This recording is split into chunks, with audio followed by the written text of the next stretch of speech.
Hello and welcome back to 1874. It's time for a match preview, the last one of the season. A huge game at Old Trafford. Aston Villa's Champions League hopes on the line. Not a happy hunting ground for Villa in previous years. Will it be different this time round? I'm your host, Dan Bardell, joined by my good friend David Reid. Sky Sports News' David Reid to preview the last game of the season. And this show is again sponsored by Match Bingo.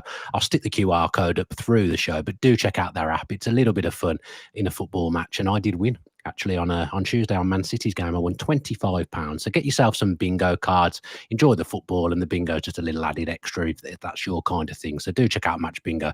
Head to 1874.io/match bingo to buy your bingo cards. Dave Reid, how are you? We've done previews all season. We've previewed some huge games, but realistically now it all comes down to this. It all comes down to this, and how exciting is that? I wasn't entirely sure, maybe at the turn of the year, whether Villa would even be in this position that they have it going down to the final day of the season. But they do. They've still got an opportunity to get in the Champions League, and what an opportunity. I think if you'd have probably offered this scenario to Emery, of course he would have liked to have had it in his own hands, but I think if you'd have offered it him to go down to the last day for Champions League football, he would have taken it. And I think he's reiterated really his hope in terms of building Aston Villa as a football club. It's vital just to get any form of European football. And for Villa to achieve that again is brilliant. One more step to go. Can they do it this weekend? Yeah, just looking at who's in the chat. Chris Swan, actually met Chris Swan at the last game of the season. He came over to say hello, Chris Swan 27. So it was good to meet you, Chris. I always like seeing people who are in the chat in the flesh, see what they're about. So yeah, thank you for coming up to me on the last game of the season. David Starrs, of course, in there as always. David Starrs doesn't mess around, always getting in and amongst it on a live show. Old Trafford, Dave. I mean, let's start with Manchester United in the Europa League. Is it a good thing for Villa that they lost? Is it a bad thing? This doesn't strike me as a team that's really one of those that's had a bad week and wants to react and wants to put it right. They just all look a little bit lost. Surely, for all the woe we've had at Old Trafford over the years, it couldn't be a better time to play Manchester United after that midweek Europa League final defeat. Surely. I'm already looking through the comments in the chat, and people are nervous just by the name of Manchester United, just by the location of Old Trafford for this game. We could be playing PSG again, and I think there'd be less nerves. I think you just got to look at it coldly.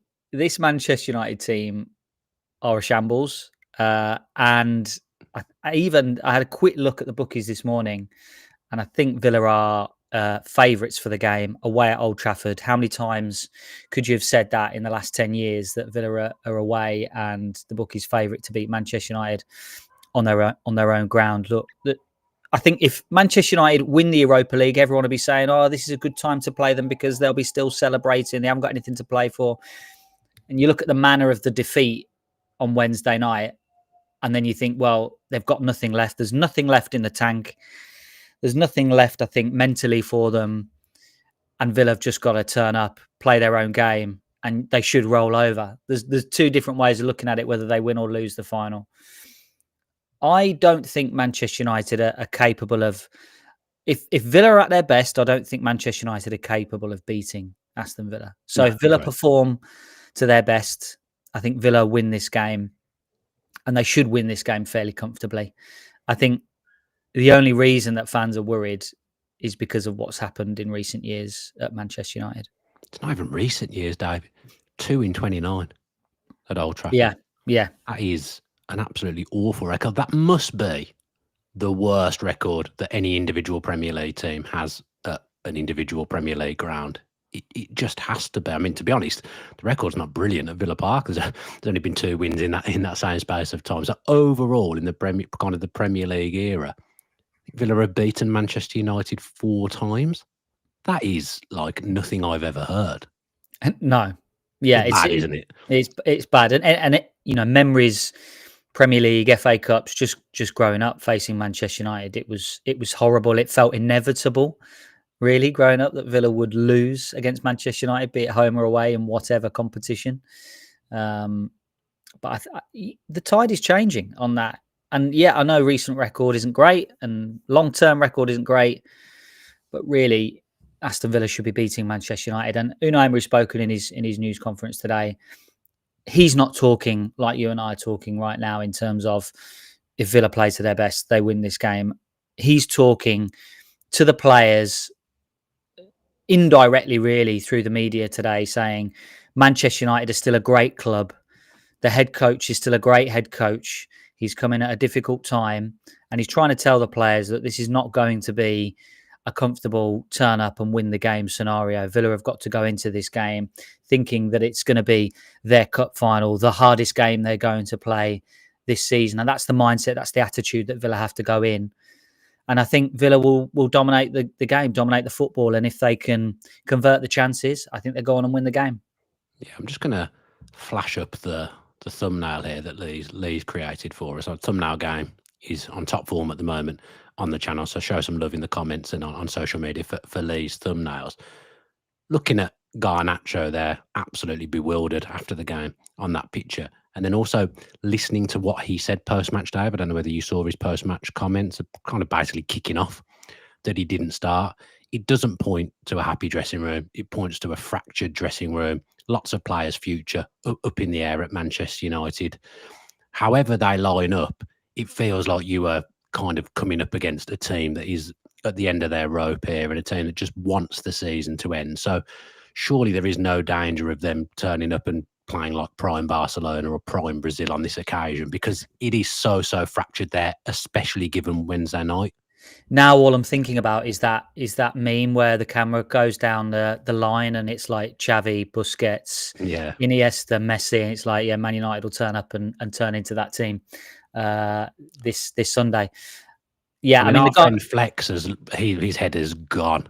His head is on Mars right now, and I've not said anything to him about Manchester United losing the Europa League Final because I just thought, just wait till Sunday. If we get top 5 and we beat them, then you can chuck him a message. Yes, Flex is pretty reasonable generally, and even he's absolutely had enough. There's a picture of him on Instagram just sulking on the Bilbao pitch. So they are in complete disarray. Villa are the polar opposite of Manchester United. They're in top form. They've won 9 in 11. I think it is. Last 3 games, won them, kept clean sheets, looking to make it 4 in a row and keep another clean sheet. And if we do that and we don't get top 5, I think we can all accept that we've given it as good a go as we can. I think that would actually mean that we've got 1 more point than last season. They're 16th, struggling to make 40 points. Surely there's no way in the world. I mean, it'd be nice if they rested Bruno Fernandes just to make sure. But surely there's no way in the world that, like you said, that they're capable of beating this Villa team, because they're just lost. They are. I don't think Bruno will be rested. I think he will play, and he's the one game. Really could be. He's the one that's carried this team. Absolutely carried this team this season. I think it's worst Premier League points tally, most number of defeats in the Premier League. The records that Manchester United have broken this season are not good ones, and they almost continually get broken at the moment. It'd be interesting to see what kind of team selection that he plays. Will he give Garnacho a start? Because it probably is going to be his last game. Maybe he'll use the fire that he came out with post-match and use that fire to show Manchester United what they'll be missing if and when he leaves in the summer. He's a player that they would have moved on in January should a sufficient offer come in. So again, they'll be looking at moving him on in the summer. Ahmad, will he play? He's not played a great deal of football this season, but he's coming back into form and fitness. Mason Mount started the Europa League. He came off. I suspect it might be Ugarte and Mainu as the central midfielders, and Bruno pushing to one of the number 10s. I was shocked one of them didn't play on Wednesday, in all honesty. I get the logic between putting Bruno where they did put him, but Spurs' midfield snuffed him out, really. And the interesting thing as well is around who might play up front. I mean, Rasmus Højlund is just having a shocking time of it at the moment. He doesn't look like he's going to score. He doesn't look like he's almost even getting in the right positions to score a goal, which is a real worry. So United have had issues up front. Joshua Zirkzee was supposed to be out for the rest of the season, but made a miraculous comeback for the Europa League. They've got Chido Obi-Martin, a youngster. Not sure on his fitness situation, but I think he might be back. So maybe they'll chuck him in. Maybe Ruben Amorim might say, well, let's just throw in some of the youngsters, Could be final send-offs for players like Victor Lindelof. Maybe he'll play at the back. So lots of decisions. I expect we'll see some different names on that Manchester United team sheet just to try and alleviate some of the pressure on the players that started that Europa League final. But you're right, United are in disarray.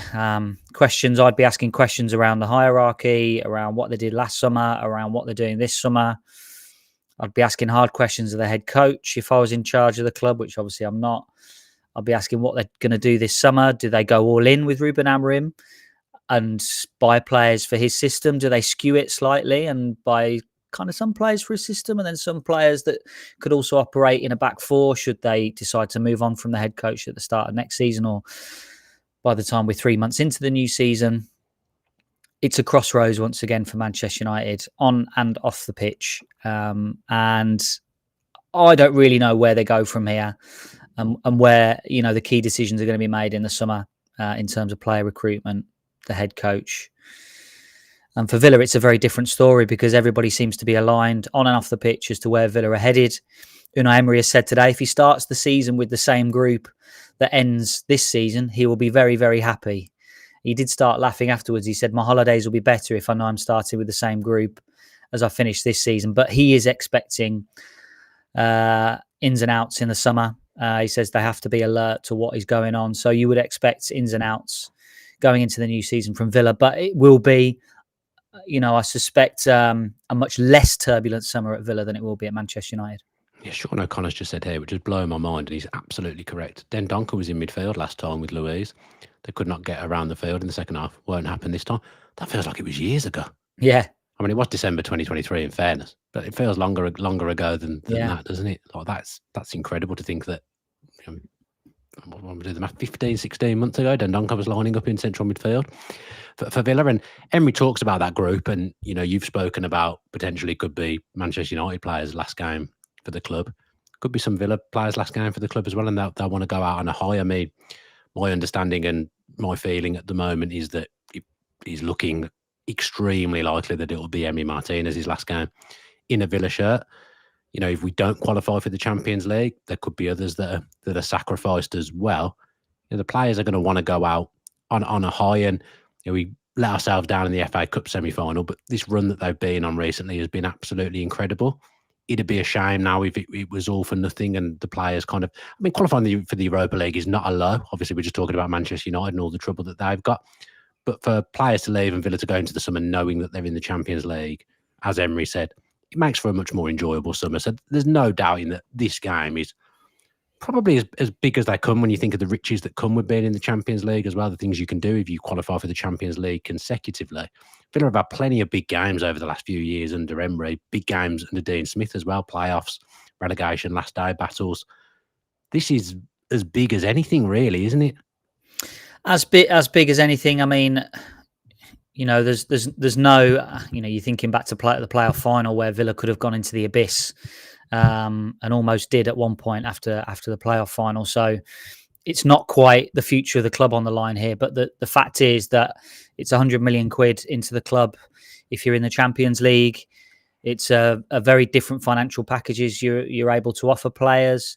You're in a totally different market when it comes to signing players in the summer. If Villa weren't in the Champions League, there's no way that they're able to bring in Marcus Rashford and Marco Asensio in January. Certainly, I don't think Marcus Rashford will be a Villa player next season if Villa aren't in the Champions League. He may not be a Villa player even if they are in the Champions League. But it is a massive day, and a victory in qualifying for the top tier of European competition means that Villa have much more manoeuvrability financially. And by no means do I think that if Villa don't get the top five, that it will be the breakup of this team. But I think there might be some hard goodbyes like Villa fans have seen before because of the PSR situation. And there may well be hard goodbyes anyway, but you feel like there could be a couple of them if Villa don't get that top five position. Yeah, just whilst you were talking, Dave, I'm going to be honest, I wasn't listening to absolutely everything that you said. Makes a change. I can't follow on, but it was for good reason. I was trying, because the team news hasn't been announced on social media yet, I was trying to get in to Tanswell to find out the team news for this weekend. And I bet he's fun at parties. He's messaged me back saying embargoed. So he can't tell me. So I'm I'm just looking for some hints from him. I've asked if there was any good or bad news, and then hopefully he will answer that, and we'll be able to decipher something from that. Yeah. So what I mean, so Unai wasn't asked about team news in the How do you know? open broadcast section. Oh, you watched, did you? I did. Oh, Now I'll tell you what. usually, Someone was on the Sky Man, weren't they? so what usually happens is not necessarily at Villa, but other grounds is you get a broadcast section, then you get an Yeah. embargo section for newspapers if people aren't aware. But usually, if team news isn't asked about in the broadcast section, it's asked about in the embargoed bit, What and are the then usually there's broadcasters doing here? Why are they not well, asking that question? usually the broadcasters then get together and have a bit of a huddle with the newspaper guys and say, "Look, should we put team news out now rather than wait until 10:30?" So I don't know why that hasn't happened. Maybe something's happened on the ground. Maybe it's that big that Jacob is keeping it, and John and all the written guys are waiting for the 10:30. I can't imagine it's that amazing. No. But usually that's what happens. Sometimes at Villa, sometimes at other clubs as well. There's a little bit of a get together and a head to head, and people go, "Should we do it now rather than wait till 10:30?" Well, there's But that's obviously not 240. happening. There's 242 people watching right now.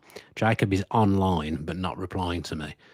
If a few people want to get at him on social media on X, just give him a few. Stop being so boring, Jacob. I bet you're fun at parties. Just people get on him a little bit. He'll wonder what on earth's going on. But that's a little bit of fun. Let's see how many people can get at Jacob Tanswell on his social media at this point, and see how he reacts. Teach him. Poor guy. Last game of the weekend. Last game of the season. True, but it'll teach him to be online and not reply to me. Who on earth could he be talking to that's more important than me at this time? What else should we talk about? Let's talk about Villa's selection. Then we'll do the usual thing. Actually, in your absence, I got an 11 right. Yeah, I saw. Absolutely incredible scenes last week. I don't know how that happened, really. Absolutely spot. I didn't have you in my ear influencing me, making me make bad decisions. Yeah. I got it right.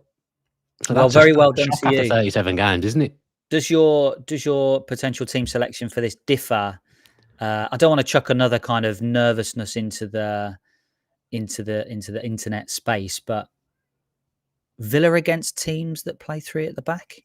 All I've got in my head is Crystal Palace.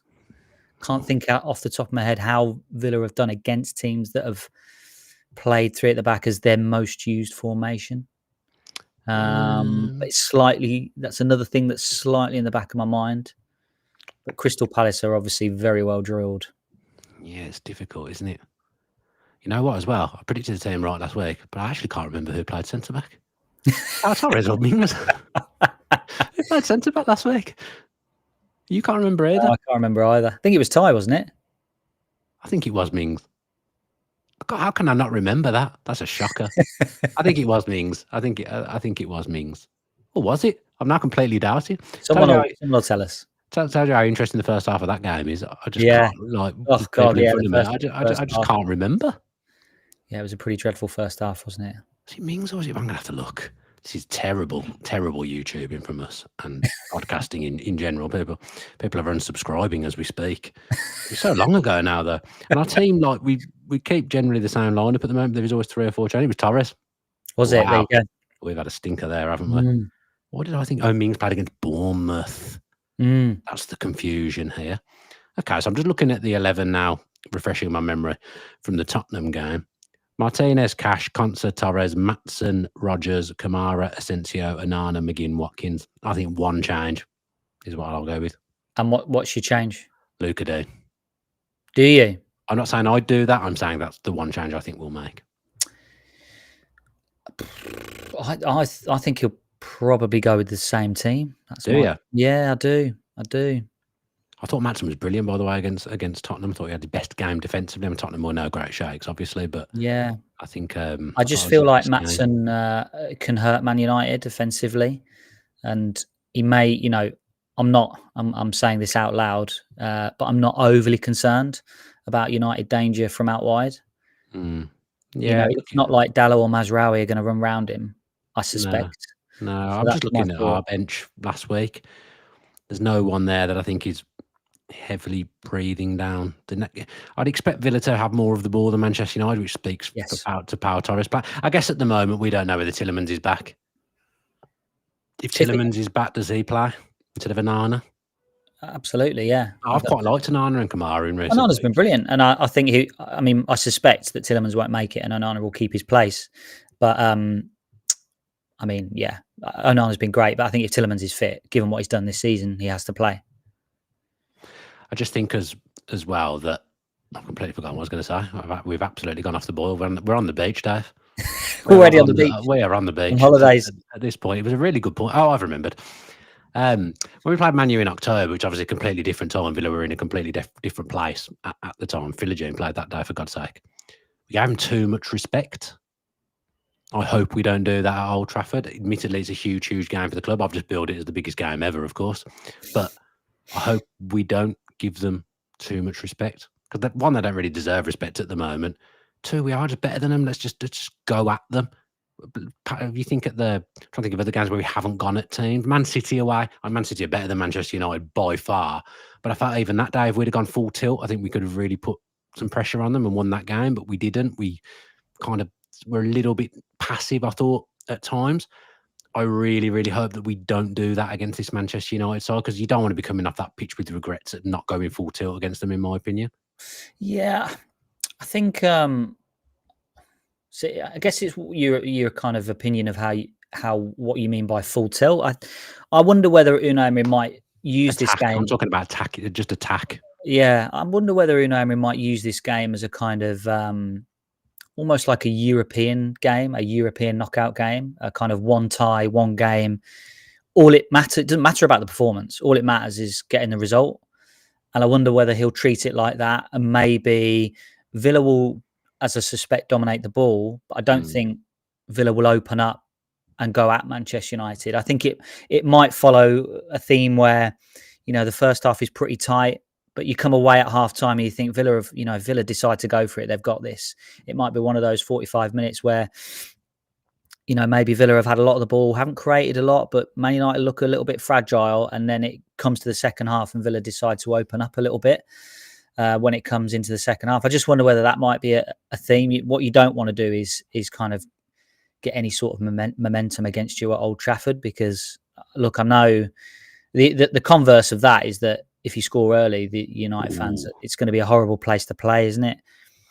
But also, it's going to be difficult for the Man U players anyway. I would suggest an early goal. This is what I'm saying. Go at them from the start, because an early goal, kind of risk-free reward, isn't it? Yeah. And obviously, Manchester United, I don't even feel like they're as good in transition as they were under Ten Hag. I mean, to give Ten Hag a compliment tells you everything about where they're at now. But they were one half decent thing about them was they were pretty dangerous in transition, and Villa struggled with that at Old Trafford last season.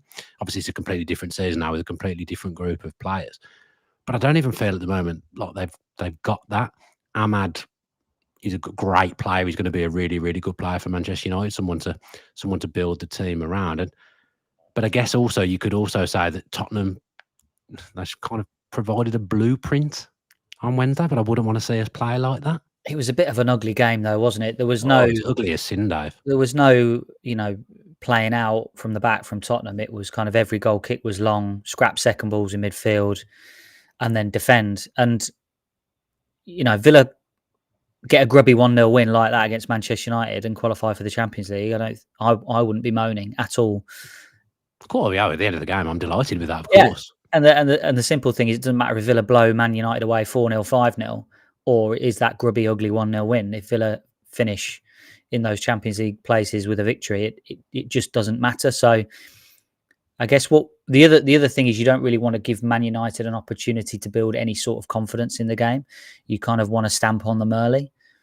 But I personally think that he will treat it as a one-off, almost like a European game, and we're not gonna concede, and we're gonna feel you out. We're gonna feel you out for the first 45 minutes, and then we're gonna find out where to hurt you in the second half. That's my feeling of how the game might go. I wouldn't like that. I don't think 45 minutes is too long, because you've then only got one half to try and get what you need. I see what you're saying, but I can maybe understand that first kind of 10, 15 minutes. But surely 45 minutes is too long to be feeling this side out. You've lost a half of football if you're doing that, in my opinion. But yeah, maybe, yeah. But I just don't think it matters if you win 1-0 in the second half. Do you know what I mean? You might not. That's the point I'm making is, Dave. There's no guarantees that might not. No, It might not happen. no guarantees. You're right. There's no guarantees the results are going to go the way of Villa in the other games either. No, you're being a bit negative. I don't think so. You're going against what I've called for, Dave. Here. I think all I'm saying is I'm not too bothered about the performance because all that matters is the result.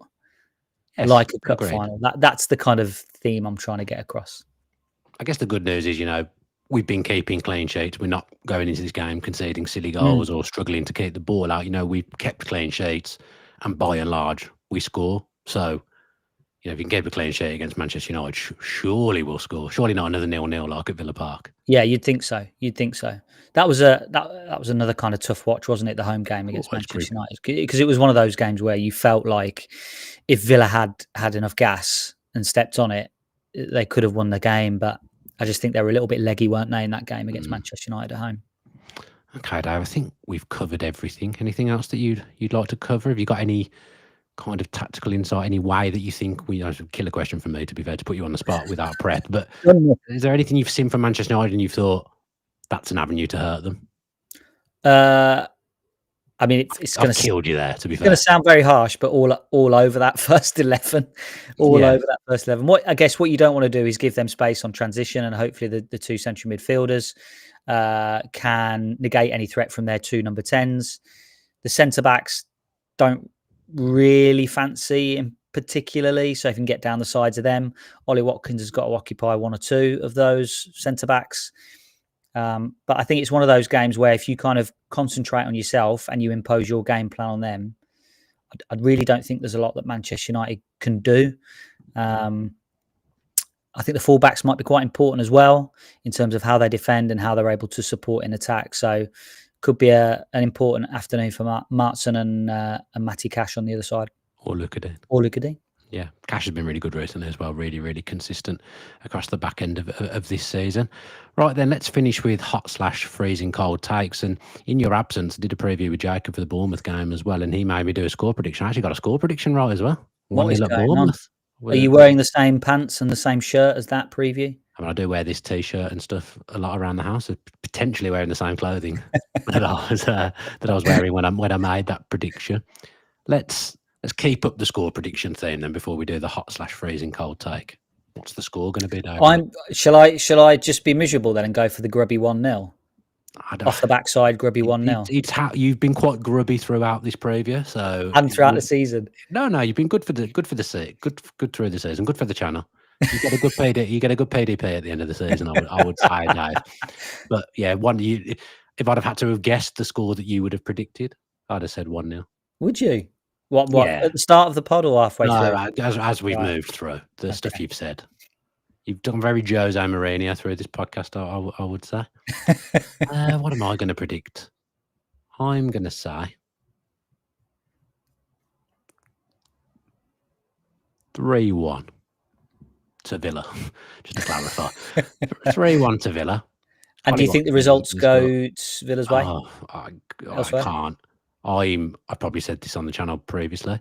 I'm working for TalkSport YouTube on Sunday. So we'll have the Villa game in front of me. I'm covering that game in like a Soccer Saturday style show. But obviously all the other games will be around me. So it's going to be torture. If you aren't watching the game for whatever reason on TNT Sports at the weekend, watch me on YouTube in TalkSport, lose my mind, because undoubtedly that's what's going to happen. I'm going to be sweating. It's going to be horrible, isn't it? I don't think it's going to be, even if let's say we get the result we want against Manchester United and it's quite comfortable, the other games are going to be torture. So it's going to be a torturous weekend, whatever happens. Even waiting for the games on Sunday, 4:00, that feels like a big it's a long wait, isn't it? It's a long wait. It dominates the weekend. It dominates your thoughts. I'm not sleeping well. It's so big. It's just horrible, isn't it? Yeah, it's a long wait. And what are you going to do? You're going to have multiple games up? Yes, I will be double screening. What are you going to do? Absolutely. Do you think the big one's Forest Chelsea, isn't it? Yeah, that's the one I'll be keeping across as well, okay. I think. So do you think, forget Villa, we've done our score predictions, so we both think Villa are going to win. Dangerous going into an Old Trafford game, I'm sure. But what do you think of the other games? I'd back Newcastle. They're at home in a game they need to win. I think they'll get the job done. I think their crowd will be good. I wish we were at home. because I think the crowd will be on their side. Obviously, Newcastle are going to do it, so I'd write that off. So it does. City, I wouldn't rule out City losing to Fulham. And Jacob and I did do a show earlier on in the week about the permutation, so go back and watch that if you haven't, and go back and watch the other content on the channel through the week. I think Man City will get the result they need. I don't know. I think I got Fulham are good at home. It's unthinkable Man City don't qualify for the Champions League. It'd be nice if Forest were to beat Chelsea quite comfortably and Man City would struggle against Fulham at the same time. And you've got two avenues, and in that case, we'd finish fourth, which would be absolutely brilliant. But I can see Fulham making it difficult for Manchester City. I don't think that's a foregone conclusion at all. No, Fulham have been good this season, but I just think Man City will be too good and get the job done. The one that I'm looking at is Nottingham Forest against Chelsea. That's what I'm looking at, because it's a big pressure game, this, for Chelsea. Big pressure game for Enzo Maresca. I think, this is a real test of that group of players and that head coach. They limped through Manchester United last Friday as well. And I think, annoying me. Forest have had such a good season. I think the City ground will be bouncing. I think, they'll want to end the season on a high. And actually, I think they will probably play with a little bit of freedom. And it might feel like the opposite for Chelsea. They can still get top 5 as well, Forest, so they need to win. Yeah. That's a good thing for Villa. Forest need to win. Yeah, absolutely. Chelsea could come unstuck. I just feel like they're on a decent run at the moment, Chelsea, compared to Forest. I know Forest won last week, but it feels like Chelsea are getting the job done without being spectacular. Yes, exactly that. Well, it's going to be a horrible day. We didn't do our hot/freezing cold take, Dave. Have you got one? No, I'll just say thanks everybody for comments and support and saying hello when you see me and everything like that for the season. That's not what we do. I ask you for a hot/freezing cold take, and you thank everyone for saying hello to you this season. You got to give me. You can't do like the whole season of hot/freezing cold take, and then just decide to thank everyone instead on the last bit. What about the winner coming from Leon Bailey? How about that? That is big. On a maybe a final farewell. Singing Rihanna as he strikes the ball. He put Onana off last season with that, didn't he? I'm going to say, someone else put it in the chat, so I'm going to copy it, basically. Onana to score against Onana. Oh, that's good. Like that. I've stolen it off someone, whoever it was. I'm so sorry. It's too far up in the chat now for me to be bothered to go back and look through. But I've stolen that. So Onana to score against Onana. I mean, you're talking as well like you're not going to be on for 3 months, Dave. I'm sure we can manage you to come on the channel at some point during the summer. Okay. Oh, right. Okay. Right. Are you like previews only? Are you like, I can't do anything? It's not a preview. I don't know what I'm contractually, contracted to for you. So is that the only thing in your wheelhouse, a preview? No, I've got all sorts up my sleeve. So I tell you what I'd like to do.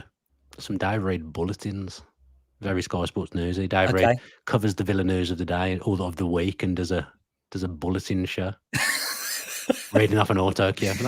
Then you will get subscribers unsubscribing as it goes on. We're on the up for subscribers at the moment, so don't worry about that, Dave, and keep subscribing with your post notifications on YouTube as well. Really, really important. People are listening to that by and large. We're getting a big upturn in subscribers. Obviously, I think doing more content is helping in some of the jazzy thumbnails, but yeah, really making an effort at the moment with the channel. So it'd be nice if you did do the things that I ask for every single week. And if you're listening via audio, please leave us some Apple Podcast reviews and some Spotify comments. Really, really sparse through the week. That would be really, really appreciated. If you've enjoyed the content this season, then please say something nice. Just because the season's finishing, not going anywhere, there's still going to be pretty much daily shows. I think I've done a show every day except for yesterday this week, and I've got a show coming tomorrow on the Espanyol goalkeeper Garcia. So watch out for that content before Sunday, and then Greg and I will be back on Monday to look back on if we haven't won that game, I'm going to not want to do it, but yeah, we're going to look back on the Manchester United game and discuss how we see the summer, because we'll know by then what European competition Aston Villa are in. So all that's left to do is to thank everyone that's joined me live. Always appreciated, and it's been appreciated throughout the season. Thank Dave for his stellar work on the previews through the season. Hopefully everyone's enjoyed the previews and how we've done things. And as I said previously, do let us know in the comments if there's anything extra you'd like to see. I'd like to bring the Stato show back next season as well, so I'll work on getting that sorted for next season. And yeah, just keep your eye on the channel because there's plenty more content to come. If you go into Old Trafford, please make sure you come back with 3 points. And as ever, we'll end the show with an Up the Villa. Up the Villa, Dave. Up the Villa, Dave.